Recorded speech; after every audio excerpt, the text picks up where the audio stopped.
जिस कदर शदीद गर्मी पड़ रही है तो दिल चाहता है कुछ ठंडा ठंडा रिफ्रेशिंग सा हो जो कि आम से खाने के जायके को भी बहुत बढ़ा दे और उस पर मेहनत भी बिल्कुल ना करनी पड़े। तो उसके लिए ये एक सिंपल से रायते की रेसिपी लेके आई हूँ। यहाँ पे मैंने आधा किलो कद्दू लिए, छोटे साइज़ के 3 कद्दू। इनको छील के बारीक काट लिया और इनको सॉसपैन में डाल के अब हम इसमें डालेंगे थोड़ा सा पानी और इसको हम बॉईल कर लेंगे सिर्फ हल्का सा नमक शामिल करके।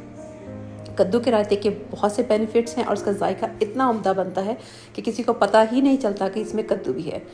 इसको बॉईल करके स्ट्रेन किया और फिर मिक्सी में डाल के इसका एक स्मूथ सामने पेस्ट बना लिया। ये देखिए इसका टेक्सचर बिल्कुल दही जैसा बन जाता है। दही में शामिल करते हैं तो पता ही नहीं चलता कि ये दही है या कद्दू है।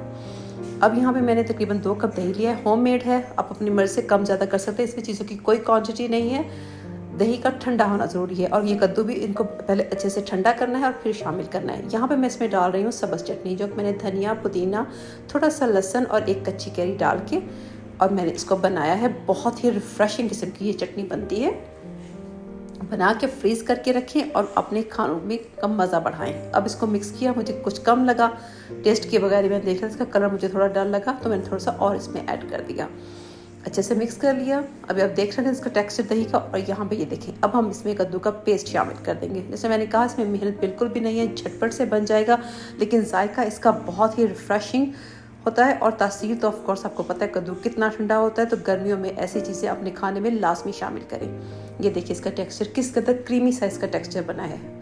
बहुत सिंपल रखा है मैंने इसको। मैंने इसमें सिर्फ थोड़े से बॉइल्ड पोटैटोज़ थे वो शामिल किए हैं, आलू और थोड़ी सी प्याज। आप चाहें तो इसमें अपनी मर्ज़ी की मज़ीद सब्जियां भी ऐड कर सकते हैं, बंद गोभी भी शामिल कर सकते हैं, टमाटर भी शामिल कर सकते हैं, लेकिन आज मैं इसको बिल्कुल ही सिंपल रख रही हूँ। ये हमारा परफेक्ट किस्म का जो है कद्दू का रायता बन चुका है। अब इसको थोड़ा सा कलरफुल करने के लिए, इसमें हल्का सा ऐड करने के लिए कलर, मैं इसके ऊपर एक खीरा कद्दूकश करके डालूंगी। काट के नहीं मैं शामिल कर रही, कद्दूकश के डालूंगी। बहुत मज़े का लगता है, इससे इसका कलर भी थोड़ा सा बेहतर हो जाएगा और इसका जायका तो बहुत बेहतर होगा ही। अब अपने गर्मियों में दोपहर का स्पेशली खाने को रिफ्रेशिंग करने के लिए इस रायते को ज़रूर अपने मेन्यू में शामिल करें और इसको अब सिर्फ इसको भी इंजॉय कर सकते हैं। बहुत मज़े का लगता है।